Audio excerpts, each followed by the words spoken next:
Hi అండి. అందరికీ నమస్తే. నేను మీ Geetha. Romantic killer part 5. Don't fear Anu. నేను నా లవ్ చెప్పాను. నువ్వు వెంటనే రిప్లై ఇవ్వాల్సిన పని లేదు. ఓకేనా? బట్ నా లవ్ను మాత్రం ఫీల్ అవ్వు. నిన్ను చూసినప్పుడే ఫిక్స్ అయ్యాను. నీ చేతిని వదలకూడదు అని. అను హ్యాండ్ పట్టుకుంటాడు. అప్పటిదాకా కార్ బనెట్ మీద హ్యాండ్ పెట్టుకుని చూస్తూ ఉన్న అభి ఎప్పుడైతే అను చేతిని పట్టుకున్నాడో కోపంతో పిడికిలి గట్టిగా బిగించి కార్ బ్యానెట్కి పంచిద్దాం అనుకునేసరికి గౌతమ్ వచ్చి ఆ హ్యాండ్ పట్టుకున్నాడు అభిది. అభి, ఏమైందిరా? ఎందుకు అంత కోపంగా ఉన్నావు అని అనేసరికి ఏం లేదురా, నథింగ్ అని చెప్పి కోపంగా క్లాస్ రూమ్ వైపు వెళ్తాడు. గౌతమ్కి ఏం అర్థం కాదు. అభి వెనకాలే వెళ్ళాడు. అను భయంతో తన చేతిని వెనక్కి తీసుకుని విక్రమ్ వైపు చూస్తే విక్రమ్ అను వైపు నవ్వుతూ చూస్తున్నాడు. అను భయంగా, నాకు క్లాస్కి టైం అవుతుంది, సరే నేను వెళ్తాను అని తల కిందకి దించుకుని చెప్తుంది. సరే అను, వెళ్ళు, లంచ్ టైంలో మీట్ అవుదాం. సరేనా అని పక్కకి తప్పుకుంటాడు. అను వెంటనే క్లాస్ రూమ్కి వెళ్ళిపోతుంది. పల్లవి కూడా విక్రమ్ వైపు చూసేసరికి విక్రమ్ అను వైపు చూస్తూనే ఉంటాడు. ఏం చేయాలో తెలియక అను వెంటనే వెళ్ళిపోతుంది. క్లాస్కి వచ్చిన అను టెన్షన్తో చేతులు నలుపుకుంటూ ఉంటుంది. పల్లవి అను పక్కనే కూర్చుని అనుని చూసేసరికి చేతులు నలుపుకుంటూ ఉంటే అను హ్యాండ్ మీద చెయ్యి వేసి, భయపడకను, నిన్ను ఇబ్బంది పెట్టను అన్నారుగా, ప్రస్తుతానికి నువ్వు కంగారు పడకు, మెల్లిగా తనకి నీ డిసిషన్ చెప్పు, సరేనా? ఇంతలో సార్ వచ్చేసరికి క్లాస్పై మైండ్ మళ్లించారు. లంచ్ టైంలో విక్రమ్ అను ఉన్న క్లాస్ బయటే ఉన్నాడు. అప్పటికే విక్రమ్ అనుకి ప్రపోజ్ చేసింది కాలేజ్ మొత్తం తెలిసిపోవటం వలన ఇప్పుడు కూడా అను కోసమే వచ్చాడని క్లాస్ మొత్తం గుసగుసగా అను వైపు చూసి మాట్లాడుకుంటూనే ఉంటారు. అను అసలు అవేమీ పట్టించుకోకుండా తన వర్క్ తను చేసుకుంటుంది. విక్రమ్ అను ఎంతకీ బయటికి రాకపోయేసరికి డైరెక్ట్గా అను క్లాస్లోకి వెళ్ళి అను ముందు హ్యాండ్ ఫోల్డ్ చేసుకుని ఉన్నాడు. ఎదురుగా ఉన్న విక్రమ్ని చూసిన అను కోపంగా విక్రమ్ వైపు చూస్తుంటే విక్రమ్ నవ్వుతూ అను వైపే చూస్తున్నాడు. విక్రమ్ నవ్వటం చూసి అను వెంటనే మొహం పక్కకి తిప్పేసుకుంది. అను, పద, లంచ్కి వెళ్దాం. నేను రాను సార్, మీరు వెళ్ళండి. నేను అప్పుడే లంచ్ చేయను, ఇంకా టైం పడుతుంది. అయినా అను, లంచ్ టైంలో వర్క్ ఏంటి? లంచ్ చేసిన తర్వాత వర్క్ చేసుకో అని చొరవగా అను బుక్స్ని మూసి అను చేతిని పట్టుకుని పైకి లేపుతాడు. అను వెంటనే తన హ్యాండ్ విక్రమ్ నుండి తీసుకుని కోపంగా చూస్తుంది. అప్పటికే క్లాస్లో కొంతమంది సినిమా చూస్తున్నారు. అది గమనించిన పల్లవి వెంటనే, అను, ఇప్పుడు ఆర్గ్యుమెంట్ వద్దు, ఏదైనా ఉంటే బయట చూసుకుందాం, అందరూ మనల్ని చూస్తున్నారు అని చెప్తుంది. అను కూడా అది గమనించి వెంటనే తన బ్యాగ్ తీసుకుని బయటికి వెళ్తుంది. అనుతో పాటు పల్లవి అండ్ విక్రమ్ కూడా బయటికి వెళ్ళిపోతారు. అను విక్రమ్ వాళ్ళకంటే వేగంగా వెళ్ళటం వలన వీళ్ళకి కొంచెం ముందు ఉంటుంది.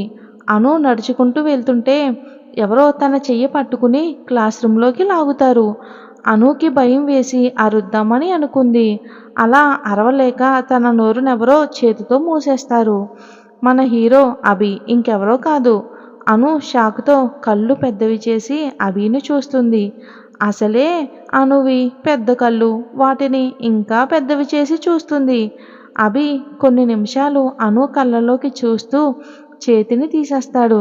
చెయ్యి తీసిన వెంటనే అభి చూపు అను పెదాలపై పడింది. లైట్ పింక్ కలర్లో ఉన్న పెదాలు చూస్తే అభికి వాటిని తన పెదాల మధ్య తీసుకోవాలి అని మనసు లాగేస్తుంది. ఎంత లాగేస్తుందంటే తనని తను కంట్రోల్ చేసుకోలేకపోతున్నాడు. వాటిని అందుకోవటానికి అను మొహం దగ్గరికి వస్తుంటే అను షాక్ నుండి ఒక్కసారిగా తేరుకుని వెంటనే అభి పెదాలపై చెయ్యి పెట్టింది. టెన్షన్ వల్ల అనుకుంటా అను చేతులు చాలా చల్లగా ఉన్నాయి. అభి అను కళ్ళల్లోకి చూస్తూ అను చేతిని తన పెదాలపై లీక్ చేస్తుంటే అను వెంటనే చెయ్యిని కూడా తీసుకుని అభి వైపు బెరుకుగా చూస్తుంది. బెరుకుగా తన వైపు చూస్తున్న అను కళ్ళను చూస్తూ కాసేపు ప్రపంచాన్నే మర్చిపోయాడు హీరో అభి. అను భయంగా సార్ అని పిలిస్తే అప్పుడు తేరుకుని అను వైపు చూస్తున్నాడు అభి. సార్ ఏం చేస్తున్నారు? ప్లీజ్ సార్ కొంచెం దూరంగా ఉండండి. అప్పటి వరకు మంచి మూడ్లో ఉన్న అభి దూరంగా ఉండండి అనే పదానికి కోపంగా అను వైపు చూస్తూ ఏంటి పొద్దుటే ఆ విక్రమ్ గాడు నీ చెయ్యి పట్టుకుని ఏదో చెప్తున్నాడు అంటే హీరో అభి చాలా దూరంలో ఉండడం వలన మాటలు వినపడలేదు, చేతలే కనిపించినాయి. విక్రమ్ అను చెయ్యి పట్టుకోగానే చాలా కోపం వచ్చింది అభికి. అను ఇంకా పెద్ద కళ్ళు పెద్దవిగా చేసి అభి వైపు చూస్తుంది. ఏ ఏంటే బాతుగుడ్లేసుకుని అలా చూస్తున్నావు? కళ్ళు దించు అని కోపంగా చెప్పగానే కళ్ళు దించేసింది అను. అది ఆ మాత్రం భయం ఉంటే పైకొస్తావు.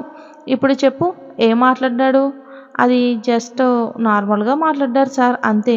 ఆహా మరి చెయ్యి ఎందుకు పట్టుకున్నట్టు? అది అయినా మీకెందుకు చెప్పాలి? చెప్పాల్సిన అవసరం నాకేముంది? చెప్పండి. ఏ ఏంటే మిడిగుడ్లు వేసుకుని చూస్తున్నావు చెప్పు అని అవి గట్టిగా అరవగానే అను అప్పుడు బయటికి వచ్చింది. ఇప్పుడు దాకా చెప్పాను అనుకుంది కానీ పాపం మనసులోనే అనుకుంది అను. ఏయ్ చెప్పు. అది అది అయినా నేను మీకెందుకు చెప్పాలి సార్? అను ఆన్సర్కి బాబుకి టెంపర్ లేచింది. ఫోర్స్గా అను లిప్స్ని అందుకున్నాడు. అను మాత్రం షాక్లో బిగుసుకుపోయింది. అలా బొమ్మలా నిలబడిపోయింది. అభి మాత్రం కోపంలో ముద్దు పెట్టినా తర్వాత వాటి రుచి నచ్చి వదలబుద్ధి కాక అలానే కంటిన్యూ అవుతున్నాడు. కానీ అను షాక్లో పెదాల్ని బిగించి పెట్టేసరికి అభికి చిరాకు వచ్చి లిప్స్ని బైట్ చేసేశాడు. అప్పుడు స్పృహలోకి వచ్చిన అను అభిని చేతితో తోస్తున్నా అభి జిమ్ బాడీ కదా, కదిలితేనే కదా. అయినా అను అభి వీపు మీద కొడుతున్నా వదలకపోయేసరికి ఏడుపు ఎక్కువయ్యి వెక్కిళ్ళు వస్తున్నాయి అనుకి. హైలో ఉన్న ఫీలింగ్ని కంట్రోల్ చేసుకోవటానికి ఏం చేయాలో తెలియక అను లిప్స్కి బైట్ చేసి వదిలేశాడు అభి. అభి వదలడమే అను కింద కూర్చుని ఒకటే ఏడుపు. మరి తర్వాత అను ఏం చేసిందో వచ్చే భాగంలో చూద్దాం. అసలు అభి ఎందుకు అలా ప్రవర్తిస్తున్నాడు? ప్రేమంటే ఇష్టం ఉండదు, అమ్మాయిలతో తిరగడం తప్ప. మరి అలాంటి అభి అనుని ప్రేమిస్తాడా? పెళ్లి వరకు తీసుకెళ్తాడా? మరి విక్రమ్ సంగతి ఏంటి? మరి వచ్చే భాగంలో చూద్దాం.